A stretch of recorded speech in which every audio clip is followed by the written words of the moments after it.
The Daily Compliance News for December 1, 2025, the Fraud at Chelsea edition.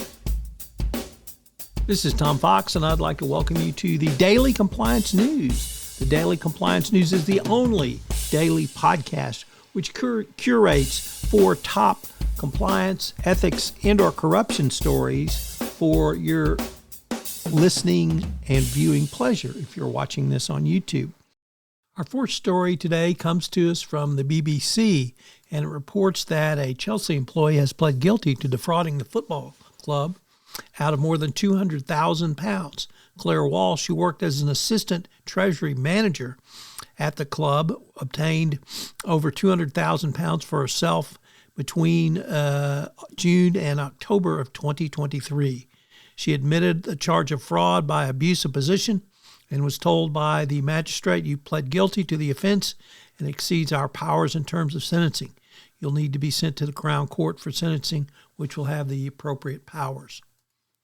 Next up, New York State could be the stage for the next AI regulation battleground, as New York became the first state to enact a law targeting the practice of digital personalized pricing and surveillance pricing, where retailers use artificial intelligence and companies' personal data to set prices online. The law aims to prevent retailers from ripping off unwitting customers by abusing their data, by jacking up the price of jeans for a shopper with a history of buying expensive jeans, or lifting hotel prices for a traveler who has already splurged on their airline tickets. Good luck with that. And of course, it will be a fight with the federal government, who wants to allow consumer abuse as much as possible. Next up from the Financial Times, one of the world's biggest cyber insurers is pulling back from the market as it contends with rising claims, falling prices, even as rivals extend their bets on policies covering hacks and ransom demands. Beasley reported this week that cyber gross written premiums declined 8% in the first 9 months of 2025. There are more claims and they're more expensive. He said there's a rise in ransomware attacks and hackings fueled by rising geopolitical volatility as cyber gangs used such tactics to sow distrust.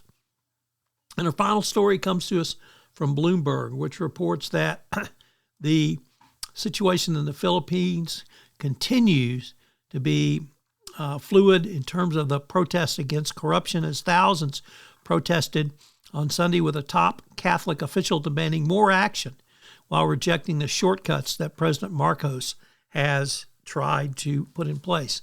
Police estimated that 8,000 attended demonstrations, with pockets of protest also in the provinces, and they wanted the jailing of corrupt officials in the country.